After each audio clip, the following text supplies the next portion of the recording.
Բարի օր, տաղավարում աշխատում է Լիաննա Խաչատրյանը։ Media Lab-ի ոդքասթերի շարքը մենք շարունակում ենք, հիշեցնենք բոլոր նրանց, ովքեր մեզ առաջին անգամ են միացել, որ medialab.am կայքում դուք կգտնեք տարբեր հոդվածներ, հարցազրույցներ, կարծիքներ այն մասին, թե ինչ կատարվեց մեր հասարակության հոգեկան, հոգեբանական առողջության հետ, պատերազմի հետևանքով, տեղահանվածների խնդիրների հետևանքով եւ հենց այս մեծ հարցերի սպեկտրը մենք փորձում ենք լուսաբանել այսօր խոսելու ենք մոխրացման մասին կամ ավելի տարածված տերմին կա հա burnout երբ մարդը ինչ որ գործ անելու արդյունքում ինչ որ պահի հասկանում է որ այլևս չունի ոչ մի ռեսուրս շարունակելու այսօր մեր հյուրերն են լրագրող լուսանկարիչ Անի Գևորգյանը ողջույն Անի եւ հոգեբույժ հոգեթերապևտ Տաթև Խաչատրյանը բարև ձեզ շատ շնորհակալություն որ մեզ համաժամանակ գտաք ինչու ենք մենք ընտրել հենց լրագրողին եւ հոգեբույժ հոգեբանին որտեղ սրանք այն մարդիկ են որոնք ովքեր չունեն հնարավորություն դուրս գալու նորությունների եւ խնդիրների հոսքից եթե կա պատերազմ հոգեբանը հոգեբույժը պարբերաբար անընդհատ քրոնիկ կերպով աշխատում է զոհերի կամ զոհերի ընտանիքների վիրավորների եւ տուժածների հետ լրագրողը պարբերաբար ընթերցում է նորություններ նկարահանում է այդ ամենը այսինքն մարդիկ ովքեր գործի բերումով կիզակետում են գտնվում եւ խնդրում եմ Տաթև մի քիչ մեզ պատմեք եւ դուք անի ձեր փորձառության մասին արդյոք ունեցել եք այդ մոխրացման զգացողությունը որ պահին է դա սկսել ինչպես է դա եղել խնդրեմ ով կսկսի Ես սկսեմ Okay բնականաբար շատ դժվար է երևի ընդունել այդ մոխրացման փաստը որովհետեւ աշխատելու ընթացքում շատ հաճախ է լինում նման ծանր թեմաների հետ, երբ որ մտածում ես, լավ, ես կարող եմ ավելին, ես կարող եմ սա էլ կանեմ, հետո կմտածեմ, թե ինչ է կատարվում ինձ հետ, այսպես շարունակ, ու հետո այդպես պետք է շատ լուրջ իրավիճակ լինի, երբ որ դու ինքդ քեզ պատրաստ լինես խոստովանել այդ ամեն ինչի մասին։ Կարող եմ ասել, որ ինձ ինչ որ առումով օգնեց իմ փորձը, որովհետև պատերազմական եւ մերձ պատերազմական թեմաներով ես շատ վաղուց եմ զբաղվում 2010-11 թվականից, երբ որ մենք լուսաբանում էինք սահմանային միջադեպերը, բանակում տարբեր խնդիրները եւ զոհված զինվորների հարազատների հետ էինք շփվում կհիշեք շատ Կհիշեմ ժամանակին կար, չէ, տարիներին դիլեմակային լրագրողներ ովքեր խոսում էին բանակում զոհերի մասին եւ կար ինչ որ այսպես ասեմ ամպի նման ձևավորված կարծիք, որ այդ մասին պետք չի խոսել, դա վտանգավոր է, այո, աջրաղացին ջուր լցնել, բայց քանի որ խոսքը հիմնականում գնում էր զոհվածների հարազատների իրավունքների պաշտպանության մասին, այդ ամեն ինչը բարձրաձայնելու մասին, մենք այսպես համառորեն շարունակում էինք եւ փաստորեն 10 տարուց ավել է ես զբաղվել եմ բարբերաբար այդ թեմաներով եւ զբաղվել եմ ոչ միայն որպես լրագրող, այլ նաեւ որպես լուսանկարիչ, ով վավերացրել է այդ բազմաթիվ ընտանիքների պատմությունները, այդ հետևանքները, հա, այդ արհավիրքների եւ նույնը արել եմ եւ 16 թվականից հետո եւ 44 օրյա պատերազմի օրերին Երևանում տեղի ունեցող իրադարձությունները, հա, այսպես որոնք որ զուգահեռ ընթանում էին պատերազմական գործողությունների հետ, հետո էլ արդեն բռնի տեղահանության հետևանքների լուսաբանմամբ եւ վավերագրմամբ էի զբաղվում եւ ինչ որ առումով կարելի ասել ինձ մոտ մասնագիտական այդ դիմադրողականությունը կար երբ որ դու քո աշխատանքը կատարելուց երբ որ դու այդ մարդկանց հետ զրուցելուց գուցե մի քիչ ավելի քիչ փորձառուների համեմատ ավելի հեշտ ես լեզու գտնում, ավելի լավ ես կարողանում քո էմոցիաները ղեկավարել, կարողանում ես ինքդ քեզ հրահանգել, որ այս պահին ես հիմա շատ սարսափելի պատմության եմ ականատես, բայց ես պետք է լուսանկարեմ, ես պետք է կարողանամ իմ աշխատանքը լիարժեք անեմ, այ հետո երբ որ ես գնամ շաբաթ կիրակի օրերին, այլ ինձ թույլ կտամ վերհիշել, վերապրել ու արդեն մինչև հաջորդ նման աշխատանքս փորձեմ ինչ-որ ձև հաղթահարած լինեմ։ Դա ոնց որ իմ ինքնագործունեությունն էր, հա, ես չգիտեմ իրականում մասնագետները ինչ են խորհուրդ տալիս, բայց ոնց որ ինքս ինձ համար այդ ճանապարհն էի գտել։ Կարող եմ ասել, որ ինձ համար իհարկե ծանր իրավիճակներ շատ են եղել, երբ որ իմ մեջ այսպես հարցեր են առաջացել, արդյոք նման պատմություններ պատմելուց հետո ես ընդհանրապես արժի շարունակել զբաղվել վավերագրմամբ։ Ինչ լրագրողը եւ լուսանկարիչը կարող է պատմել այն բանից հետո, երբ որ ինքը արդեն պատմել է մի մոր պատմություն, ով կորցրել է պատերազմում իր մանկահասակ երեխաներին։ Եվ նմանատիպ այլ դաժան դեպք է, երբ որ դու հասկանում ես, որ էլ ինչ պետք է տեղի ունենա։ Իսկ մեզ իմաստը կորում է։ Հա, ինչ որ նման իրավիճակներում դու սկսում ես հասկանալ, լավ, ես սրանից հետո ինչ գնամ այլ բան լուսաբանեմ, էլի։ Նման հարցեր են գալիս։ Բայց կարող եմ ասել, որ մեկ անգամ ա եղել շատ ծանր ինձ համար հոգեբանական վիճակ, երբ որ ես հասկացել եմ, որ ինձ դադար է պետք որոշակի ժամանակով, դա 44 օրյա պատերազմից հետո էր, կարող եմ դեպքը պատմել։ Երբ որ մենք այցելում էինք պատերազմում զոհված տղաների հարազատներին, ես լուսանկարներ էի անում, ֆոտոպատմություններ էի պատրաստում։ Այնպես եղավ, որ մի անգամ ինձ զանգահարեց զոհված տղաներից մեկի մաման ու խնդրեց, որ եւս մեկ անգամ իրենց այցելեմ, որթ հետ կապված միջոցառում նկարեմ, ու երբ որ ես այցելեցի, պարզվեց, որ ինքը բալիկների է սպասում, երկու բալիկի է սպասում։ Եվ բնականաբար այսպեսի այդ հուսահատ վիճակի ինչ որ հաղթահարման փուլեր ընտանիքի մոտ եւ բարև այդ օրն էլ նկարը անեցի եւ այդ կինը ինձ բարբերաբար այսպես իրար հետ կապ էինք հաստատում եւ ինքը ասում էր որ շատ կուզի որ երբ որ բալիկները ծնվեն ես իրենց էլ լուսանկարեմ, այսպես վավերացնեմ իրենց պատմությունը, իրենց այդ ցավի հաղթահարման պատմությունը, բայց որոշ ժամանակ հետո գիշերը ես հաղորդագրություն ստացա այն մասին, որ երեխաները ծնվել են, բայց մեկը մահացել է։ Ես որոշ ժամանակ այդ կնոջ հետ խոսացի, իրեն փորձեցի ինչ որ խոսքեր գտնել, նաև հետո երբ որ իրենք ծննդատնից դուրս էին գալիս, ես լուսանկարեցի իրենց, ինչպես որ խոստացել էի, բայց այդ դեպքից հետո եւ այդ ապրումները զգալով ես հասկացա, որ դա հավանաբար ավելին է, քան այս բանին ես կարող եմ դիմանալ եւ այդ ժամանակ ես հասկացա, որ ինձ հոգեբան է պետք։ Իհարկե հոգեբանին այդպես էլ չհասա, ցավոք սրտի, բայց խոսեցի իմ հոգեբան շատ լավ ընկերոջ հետ, այսպես գրավոր, հա, իրեն գրեցի, որ կարիք ունեմ, պատմեցի թե ինչ է եղել, բայց հասկացա, որ նույնիսկ անգամ ընդհանրապես այդ գրելը ինձ ինչ որ ձևով օգնեց։ Դրանից հետո մի քիչ դադար վերցրեցի, բայց այսպես է, երբ որ փորձում եմ հիշել իրավիճակ, երբ որ ես իսկապես զգում եմ, որ ես իսկապես սպառված եմ եւ ես չեմ կարող որևէ կերպ շարունակել ձևացնել, թե ես կարող եմ հանգիստ եւ սառնասրտորեն աշխատել, այդ ժամանակ էր։ Ինչպես է դա արտահայտվում։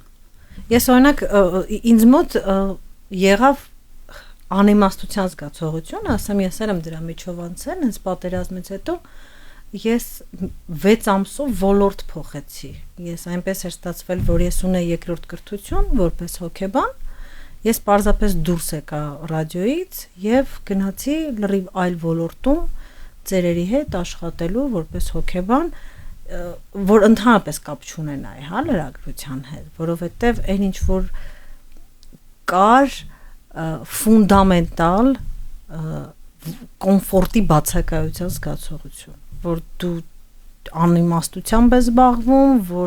որովհետև այդ ամբողջ լենտան ամբողջ օրը ես նկատեցի, որ երբ որ ես անգամ բարեկամների, հարազատների հետ կաֆեում ինչ որտեղ նստում ենք, ես միևնույն է պատերազմից եմ խոսում, ես չեմ կարողանում թեմայից շեղվեմ։ Ինչպես է դարտահայտում, Տաթև դուք կպատմեք մեզ մի քիչ։ Հա, իհարկե։ Ունեցել եք նման փորձառություն ձեզ մոտ ինչպես է եղել։ Իմ փորձառությունից սկսեմ։ Խնդրեմ, հա։ Իմ պատմությունը սկսում է 2019 թվականից, երբ ամուսնուս հետ տեղափոխվեցինք Արցախ ու ես սկսեցի աշխատել այնտեղ միանգամից 3 տարբեր միջավայրերում, կարող եմ այսպես ասել։ Առաջինը դա հոգեբուժարաններ, երկրորդը զինկոմիսարիատներ եւ երրորդը մասնավոր կենտրոններ։ Դե պատկերացրեք զինկոմիսարիատում դու գնում ես, բոլոր զինակոչիկներին տեսնում ես, նախազորակոչային տարիքը տեսնում ես ու եկավ ինչ որ մի պա, որ հոսպիտալի հոգեբուժը զորացրվեց ու ամբողջ պատասխանատվությունը զորքի մնաց իմ վրա որպես մասնագետ ու ես հիվանդանոցում էի զինվորներով զբաղվում ու պատկերացրեք իմ վիճակը, թե ես ինչքան զինվորների հետ եմ աշխատում, բոլորին ընդունում եմ, ճանապարհում եմ, ով խնդիր ունի ազատում ենք բանակից եւ այլն ու սկսում է պատերազմը։ Ու իմ ամուսինը ռազմական բժիշկ է, իմ բոլոր ընկերները ռազմական բժիշկներ են, իրանք գնում են պատերազմ, ես ու իմ բոլոր ընկերուհիները հղի ենք ու մենք բոլորս գալիս ենք Հայաստան։ Ամբողջ պատերազմի ընթացքում ես պատրաստվել եմ պատերազմից հետո, որովհետև փաստացի արտահիվանդանոցային հոգեբուժությունը գործառույթը իր վրա վերցնում է իրավիճակից հետո, ոչ թե իրավիճակի մեջ։ Հենց միանգամից հետո, չէ, որոշ ժամանակ հետո։ Այո։ Ու մենք այդ ամբողջ պատրաստվածությունը անցնելուց հետո, երբ պատերազմն ավարտվեց նոյեմբերի 9-ին, մենք որոշեցինք, որ վերջ արդեն ժամանակն է, որ մենք գործի անցնենք ու մոտավորապես 1-2 օր հետո սկսվեց դեպի կյանք նախագիծը, որը տևեց մոտավորապես տարի ու կես, եթե չեմ սխալվում, ու այդ ընթացքում հարյուրավոր մարդկանց հետ ենք աշխատել, որը որ բնականաբար իրենից ենթադրում էր ուժերի հավաքելը, մոբիլիզացված լինելը, մաքսիմալը տալը, հա, ու ինձ մոտ այդ burnout ասվածի, այսինքն այրման համախտանիշի զգացողությունը եկավ շատ ավելի ուշ, երբ որ տեղահանությունը եղավ արդեն, Արցախը հանձնեցին, մարդիկ գաղթեցին դեպի Հայաստան, ու երբ որ նորից թիմ էր հավաքվում, ովքեր պետք է աշխատեին այդ մարդկանց հետ, ես հասկացա, որ ես պատրաստ չեմ նույնի մեջով նորից անցնելու, որովհետև ունեմ իմ անձնական պատմությունը, ունեմ փորձառությունը զինծառայողների,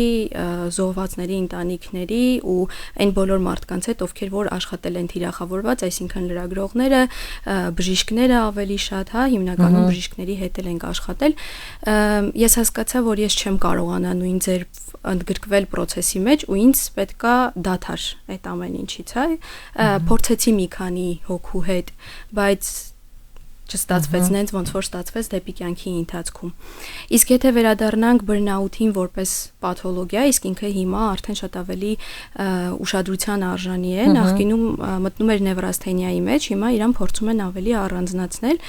Ինքը առանձին խանգարումների մեջ է մտնում ու շատ հաճախ կոմորբիդ է, այսինքն զուգահեռ է գնում դեպրեսիայի հետ։ Հա, շատ հաճախ օրինակ գալիս են, թվում է թե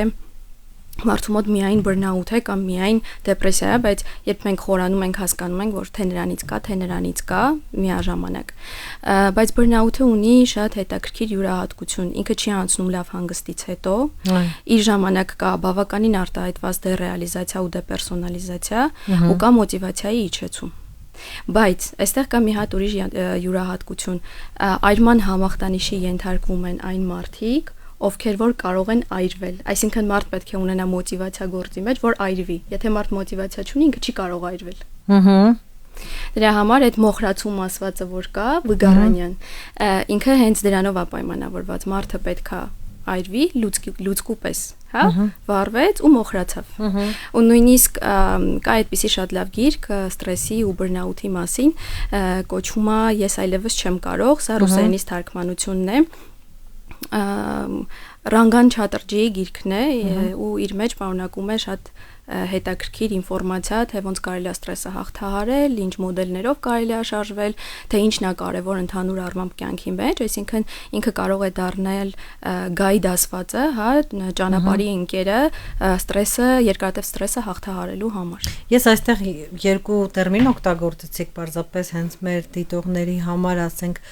ճշտենք, հա, դերեալիզացիա եւ դեպերսոնալիզացիա։ Ինչ է սա նշանակում։ Շատ վախենալու է հնչում։ Հա, ինքը վախենալու է ընկալում դեմարկացիա եւ դելիմիտացիա, չէ՞։ Չէ, բացարձակապես նմանատիպ չէ, իրականում արտաքին աշխարհի եւ սեփական եսի ընկալման խնդիրն է, իրականությունից որոշակի աղճատված, այսինքն օրինակ, հա, ես զգում եմ, որ իմ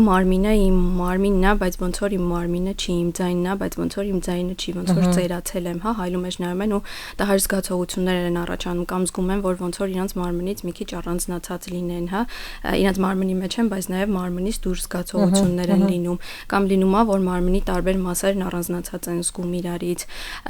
Դերեալիզացիայի դեպքում ժամևուն է լինում, դեժավուն է լինում ու նմանատիպ լիքը ուրիշ վիճակներ, հա, կամ գույների ընկալման փոփոխություն է լինում արտաքին աշխարհը լինում է նկարած,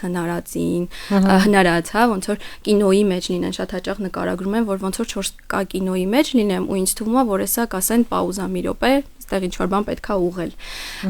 Այդ ժամանակ մենք շատ ավելի զգոն պետք է լինենք ու փնտրենք նաև դեպրեսիան, որովհետև շատ հաճախ բըրնաութը ուղղակի չի անհետանում, հա։ Պետք է լինում նաև մասնագիտական մոտեցում, այսինքն առաջին օղակը, որ կարող են դիմել դա հոգեբաններն են, բայց շատ հաճախ միանում են նաև հոգեբուժներ, այսինքն բացի հոգեթերապիան պետք է լինում նաև դեղորայքային միջամտություն,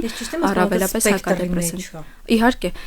հոգեբուժությունը թեթև կարող է լինել բավականին ծանր։ Հա, հիմա հոգեբուժությունը հիմնականում գնում է նրան, որ մենք մի պաթոլոգիա չենք ունենում հիմնականում։ Մենք մի քանիսը միաժամանակ, ուղղակի մեկը մի քիչ ավելի վառ արտահայտված, մյուսը շատ ավելի թույլ արտահայտված, հա։ Մյուսը օրինակ կարող է տրիգերվել, որը որ գենետիկական նախատրամադրվածություն ուներ ու չէր արտահայտվում, այդ երկարատև ստրեսը արտահայտեց իրան։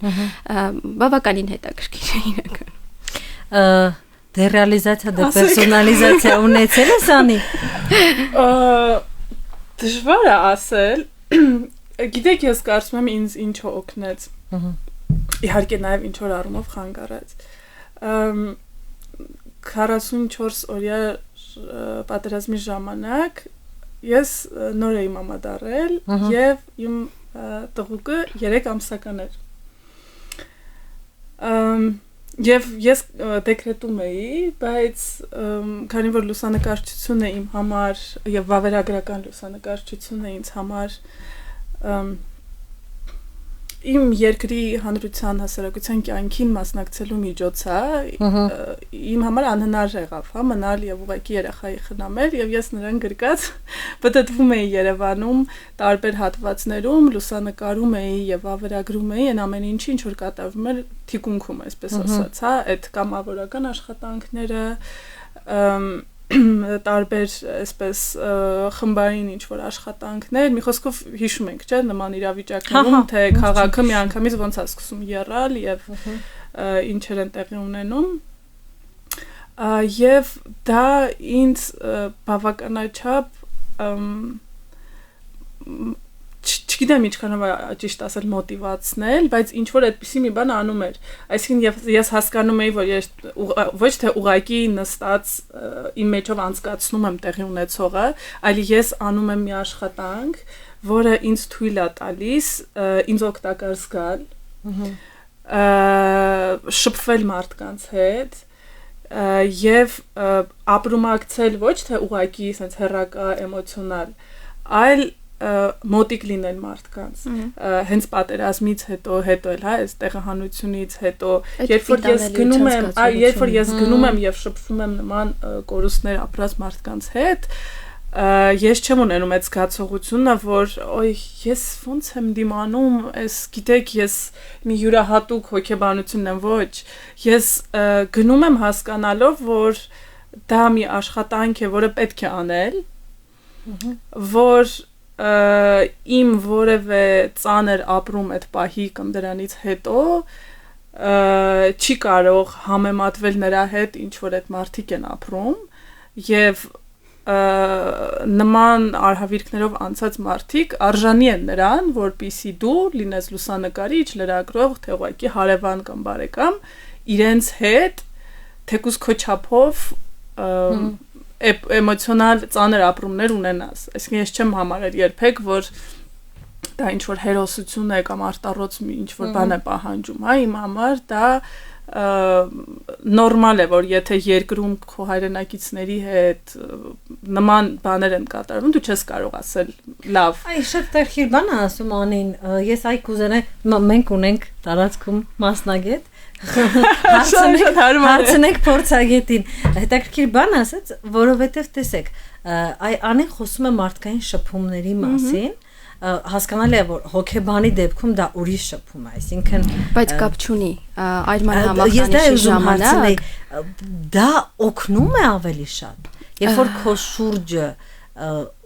մարդիկ կան եւ դու կարողանում ես խոսել, լսել եւ այլն, սա ռեսուրս է,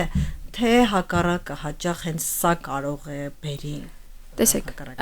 մարդ շփման մեջ, մասնագիտական, հա, տեսանկյունից գնում են այն մարդիկ, ովքեր որ պատրաստ են իրենց զոհել հանուն ինչ որ մեկի բարօրության, չէ՞։ Դրա մեջ մտնում են բժիշկները, ուսուցիչները, իրավաբանները, հոգեբանները, լրագրողները։ Ու այն մարդիկ, ովքեր որ կոնտակտ ունեն, հա, այսինքն դա բժշկական ոլորտն է, մարդուն օգնող ոլորտն է, հա,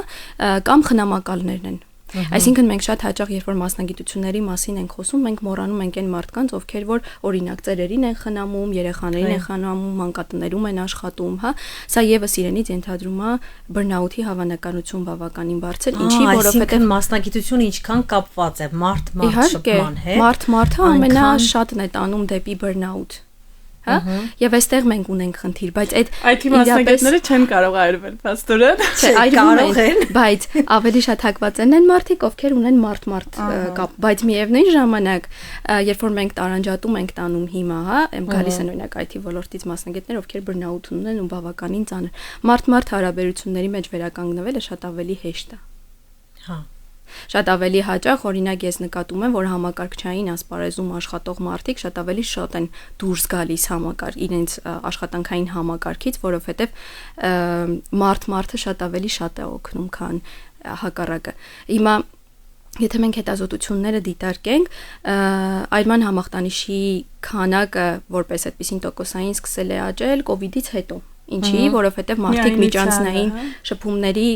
խնդիր ունեին, չէ՞, մեծամասնությունն աշխատում էին տներից, մեկուսացված, չկար օրինակ աշխատանքային վայր, հանգստի վայր հասկացողությունը, ինչը բերում էր ավելի շուտ այրման։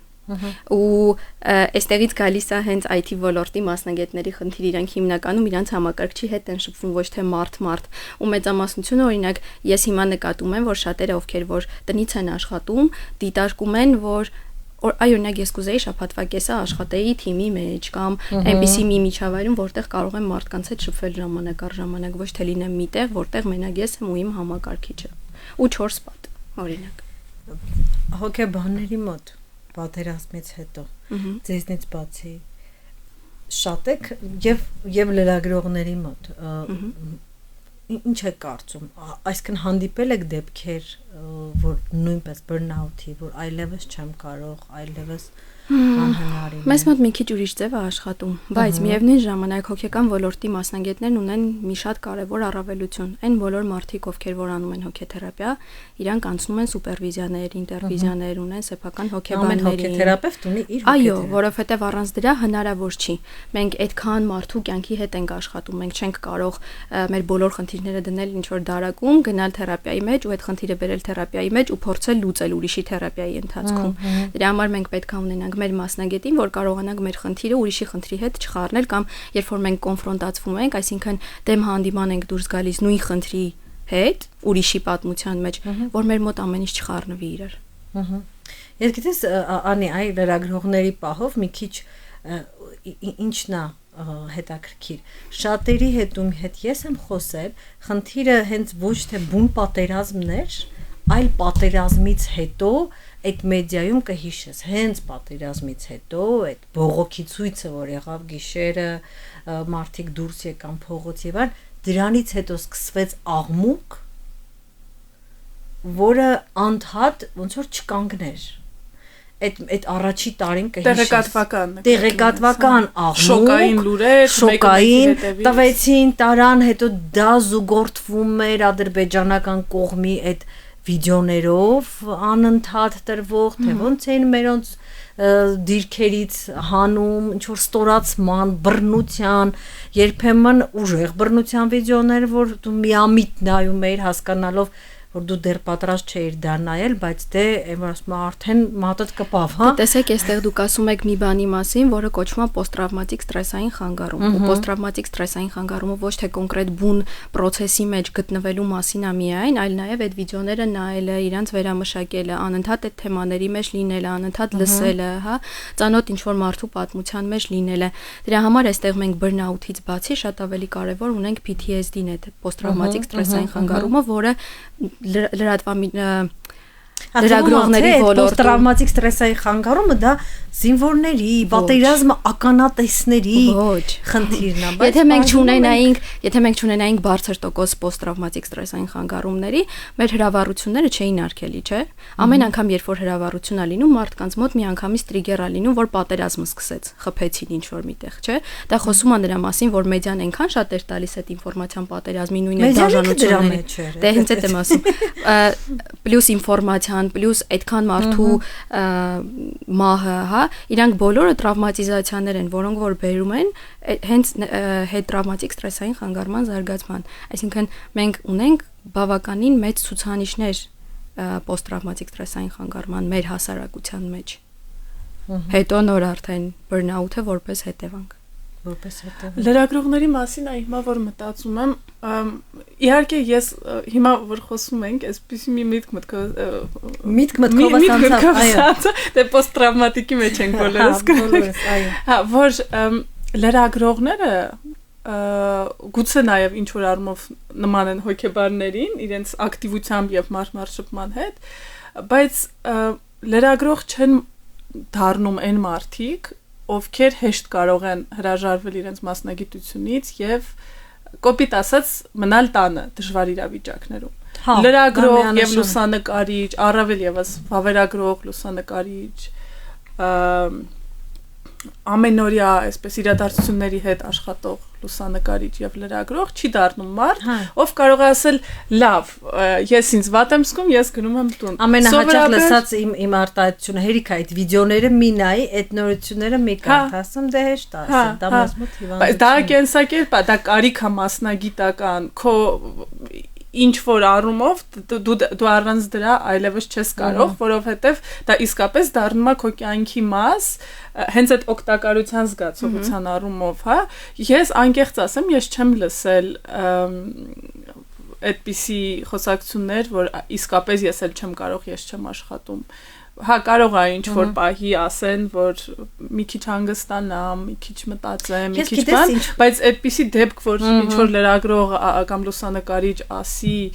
որ այլևս չի կարող, ես չեմ հիշում, հակառակը ես այսպիսի խոսակցություններ եմ շատ լսել եւ լսում, որ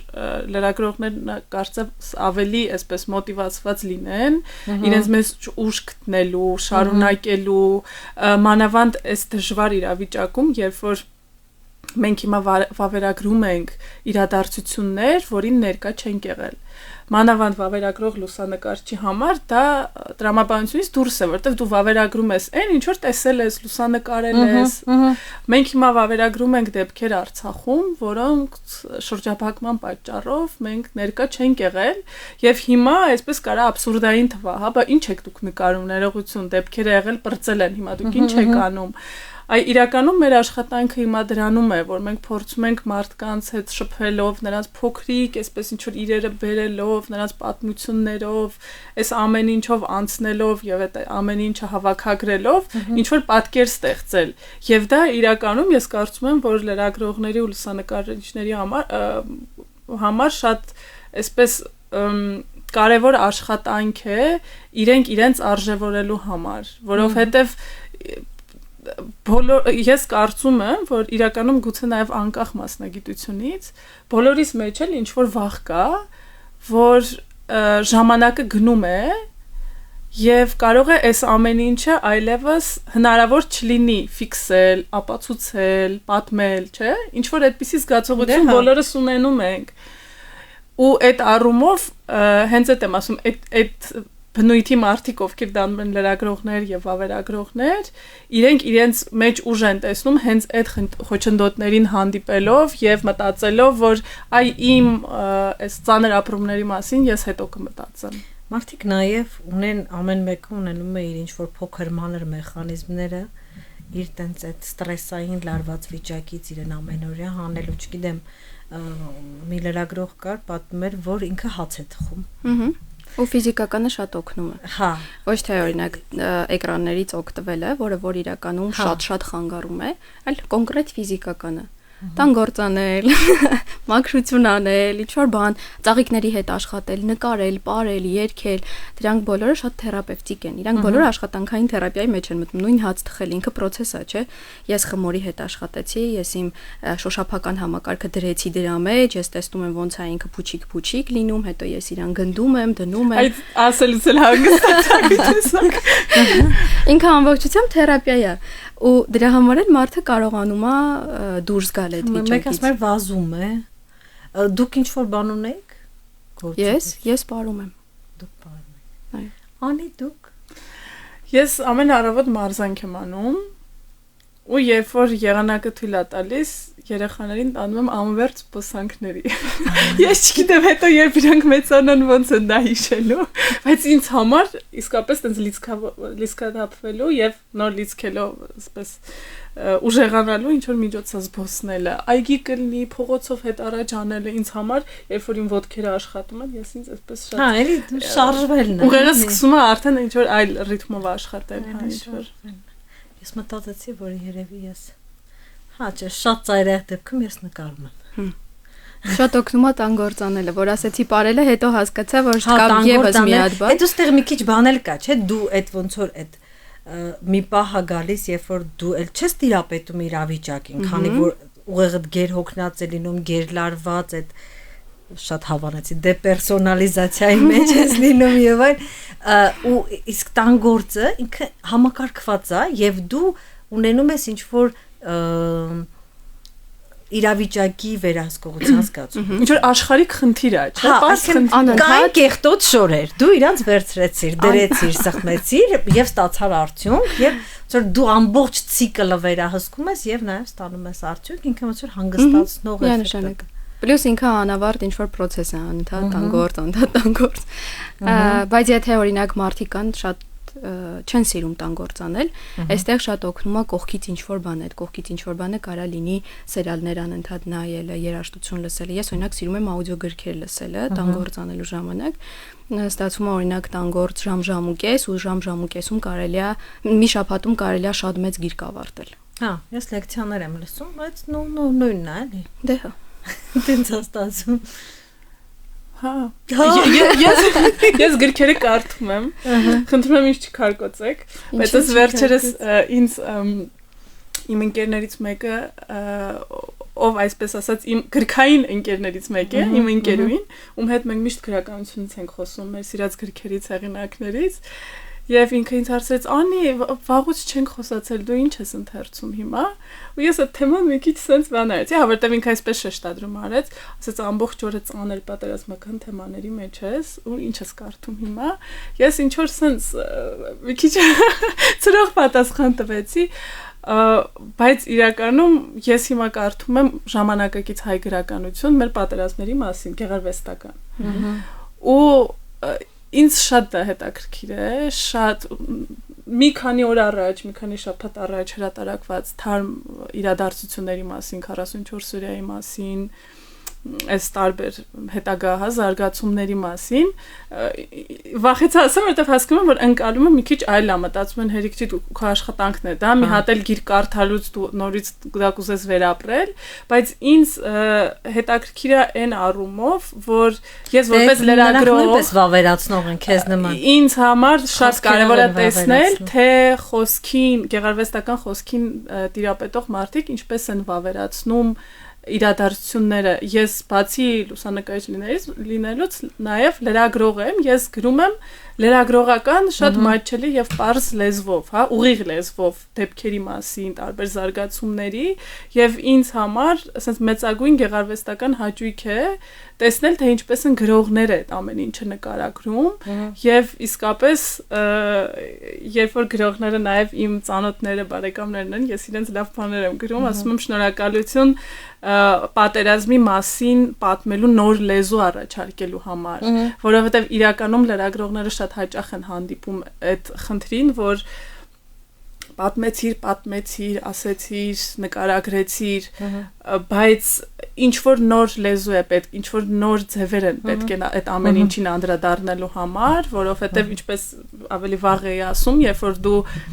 առնչվում ես սարսափելի, այսպես ահասարսուր դեպքերի հետ, դժվար է ուղղակի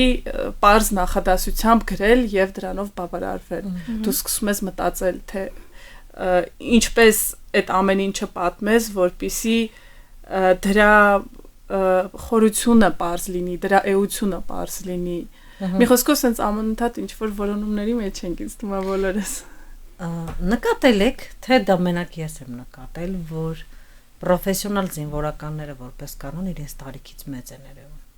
Ճիշտ եք ասում։ Մենակ ինձ մոտ չէ այդ խնդիրը, որովհետև ում հարցնում ասում է դե հա,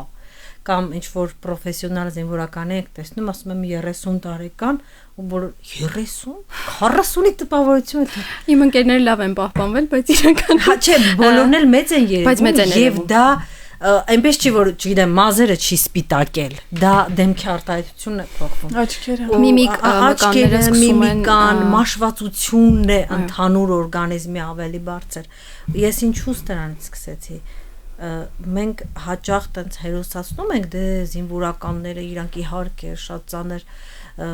իրավիճակում են, պատերազմի եւ այլն, բայց մյուս կողմից հաճախ դա այդ մարդկանց աշխատանքն է։ Եթե խոսենք պրոֆեսիոնալ զինվորականների մասին։ Ես ճիշտ եմ հասկանում, որ մենք հաշվի առնելով թե պատերազմը, թե հետպատերազմական լարված իրավիճակը, հենց այստեղ այդ մոխրացման մեջ հետ, չգիտեմ, նորմայից շատ ավելի բարձր թվերով ենք բախվելու կամ բախվում ըստ ձեզ։ Մենք ավելի շատ հիմա գիտեք ինչն եմ ես շատ հաճախ տեսնում, հատկապես այն մարդկանց մոտ, ովքեր որ պատերազմի հետ որևէ կապ են ունեցել, ուշացած PTSD-ն է գալիս, իսկ ուշացած PTSD-ն միշտ չի որ կլասիկ PTSD-ով է գալիս, ինքը դա տագնապային խանգարմամբ, կպչուն սևեռուն խանգարմամբ, դեպրեսիաներով, գալիս է շատ հաճախ կախվածություններով ու կախյալություններով, օրինակ, հա, ոչ քիմիական ու քիմիական այնտեղ ալկոհոլն է, դեմրամիջոցներն են, բեթն է, հա, ընդհանուր առմամբ։ Հետո շաքարային դիաբետն է, ճնշումն է, գիրացումն է, այսինքն երկրորդ ոնց որ մարմնի քաշը մեծանում է, հա, դա իրենց ենթադրում է սրտային խնդիրների առաջացում, շնչառական խնդիրների առաջացում,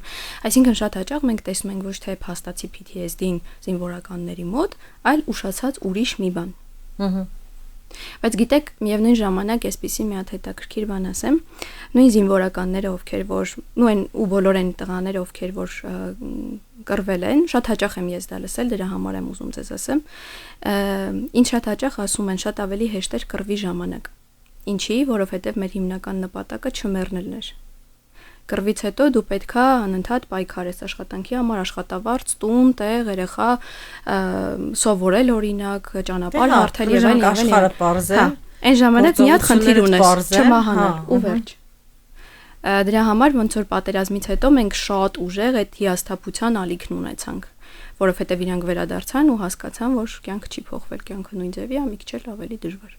Երբեմն դա վիրավորական էլ էր, չէ՞ մի տեսակ այսինքն ոչ թե վիրավորական, ես հաճախ լսել եմ, որ երբ որ դու վերադառնում ես ու տեսնում ես կյանքը չի փոխվել, այնպես տպավորություն է, որ ինչ որ թատրոն է, հա, մուլյաժ է, ես ոչ մի բանի համար։ Նաև ձեր պատմածից այսպես բան եղավ մտքիս հիշեցի, որ հիշում եք բոլորովին վերջերս մի քանի օր առաջ էր, երբ որ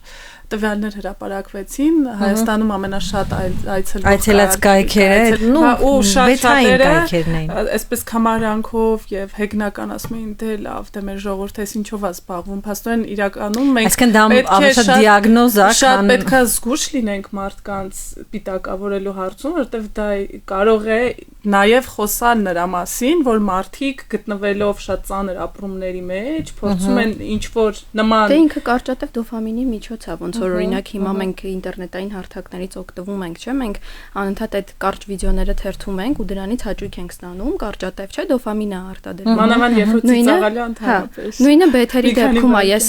ու մեխանիզմը ոնց է աշխատում, սկզբնական շրջանում հաղթում են, դրանից իրանք ոգևորվում են, որը ինձ մոտ ստացվեց ու մեկ էլ մեծ ստավկա են դնում ու վերջ։ Ու հետո կորցնում են լիքը բաներ, չէ՞։ Ու պլյուս գոյություն ունեն շատ բուրգային համակարգեր ներկապահին, որոնք որ բերում են կործանարար հետևանքների շատ ընտանիքներում։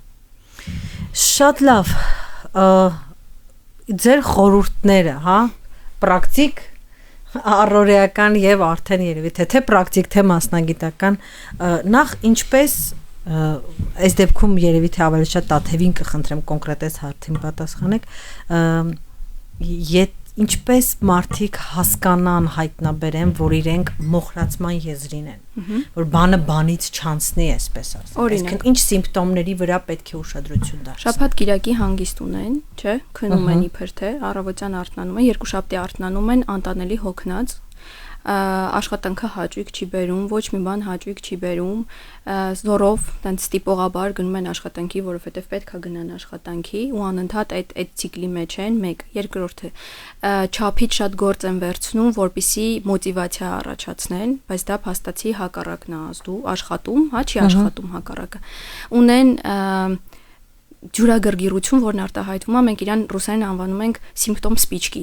Վառվեց, տրաքեց, հա, էմոցիոնալ բուրըն ինչ որ պատասխան տվեց ու միանգամից մարեց, որովհետև էներգիան չի հերիքում, այսինքն կոնֆլիկտայնություն է, էլի։ Այդ հենց այդ մոխրացման մասին է, էլի։ Եվ ամենակարևորը այդ որ դուք հավանեցիք դերեալիզացիան եւ դեպերսոնալիզացիան է, որ զանգակա նրա մասին, որ ինչ որ բան այն չի։ Ինչա պետք անել, պետք է առաջին քայլը, որ հնարավոր է անել, դա մտերիմների հետ խոսալն է, որ ես լավ չեմ, ես ինձ լավ չեմ զգում, ես հոգնած եմ, ես չեմ հանգստանում, իմ ուղեղն անընդհատ աշխատում է, ես չեմ կտրվում այս ամեն ինչից, ես հաճույք չեմ ստանում, օրինակ, չեմ ուրախանում ոչ մի բանով, այստեղ ոնց որ դեպրեսիան էլ մեջն է, էլի ամեն դեպքում սիմպտոմներ կան, որոնք որ դեպրեսիվ սինդրոմի մասին կարող են խոսել, դիմել մասնագետի բնականաբար, բայց այստեղ կա մի հատ շատ կարևոր բան, հոգեկան ոլորտը էժան ոլորտ չի, ինքը բավականին թանկ արժի ու ամեն մեկի գրպանին համապատասխան չի։ Այս դեպքում ամեն դեպքում կան շատ մասնագետներ սոցիալական հարթակներում, ում կարելի է ինչ-որ հարցերով դիմել կամ խնդրել ինչ-որ գրականությամբ կիսվել, հա։ Այդ գրականությունը շատ հաճախ օգնում է գոնե որոշակի կարգավորել վիճակը։ Այսինքն ընթերցելով ինչ-որ բան դու կարող ես ինքդ քեզ համար։ Իմ նշած այդ գիրքը, հա, որ ես այլևս չեմ կարող կամ я больше не могу, հրաշալի միջոց է ինչ որ բաներ կյանքում փոխելու, որովհետև գիրքը քնի մասին է, լույսի ռեժիմի մասին է, հա, երեկոյան ոնց ենք մենք այդ ամեն ինչը կազմակերպում, հեռախոսից օգտվելու մասին է, բնությանը մոտիկ լինելու մասին է։ Քաղաքային միջավայրում մենք բնությանը մոտիկ չենք, բայց մենք կենթանական աշխարհից ենք, ինչքան էլ ուզում ենք մեզ դիմադրենք այդ մտքին, ուրիշ ենք։ Ամեն դեպքում գիրքը հաստատ օգնում է, շատ։ Այստեղ բեր խնդիր կա, երբ որ այդ պահը երևի թե պետքա որսալ, երբ որ դու այդ հոգնածության մոխրացման եզրին ես, դու երբ որ նյարդային ես դառնում, անգամ հոգեբանի դիմելու մտքից ես ներվայնանում։ Դե եկեք խոսենք նրանից, որ մինչև դրան հասնելը պետք է հիգիենան պահել կյանք աշխատանքի, հա, այսինքն ազատ ժամանակ աշխատանք հիգիենան պետք է կոնկրետ պահել։ Եթե ես գիտեմ, որ ես 2 օր ազատ եմ, այդ 2 օրը ես պետքա ոչինչ չանեմ աշխատանքի հետ կապված, կամ ես իմ բոլոր մտքերը թողնում եմ աշխատանքի վայրում, գալիս եմ տուն։ Ոչ մի բան չեմ անում։ Շատ տարօրինակ, իրականում մեր աշխատանքային շուկան դրան դուրս է գնում, Ես չգիտեմ սովետի ժամանակ ինչպես է եղել, բայց ասում են սովետի ժամանակ մենք անընդհատ ասում ենք սովետը վատ էր, բայց սովետի ժամանակ կար շատ ընտիր մի բան։ Մարդիկ ունեին այդ 2 օր հանգստանալու ռեժիմը, չէ՞, պարտադիր։ Ու չունեին բջջային հեռախոս։ Այո, չունեին բջջային հեռախոսներ եւ ունեին հնարավորություն այդ պուտյովկա ասածից օգտվելու։ Պուտյովկաներից օգտվում էին, գնում էին տարբեր տեղեր, ման էին գալիս, հանգստանում էին, չէ՞, ունեին արձակուրդ նորմալ։ Հիմա մարդկանց մեծամասնությունը գնում է արձակուրդ ու հեռախոսով այս գործը սենց անենք, այն գործը նենց անենք։ Այո։ Մյուս բանը դա սնունդն է։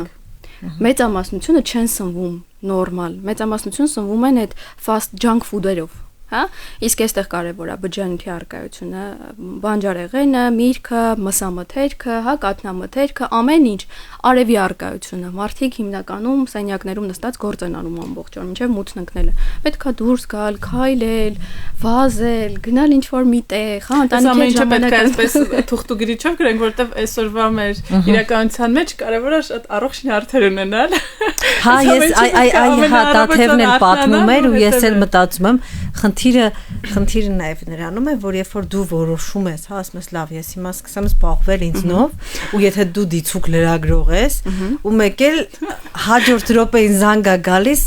գիտես, ոնց որ պատերազմ է սկսվում։ Ու քո այդ ամբողջ այդ պլանները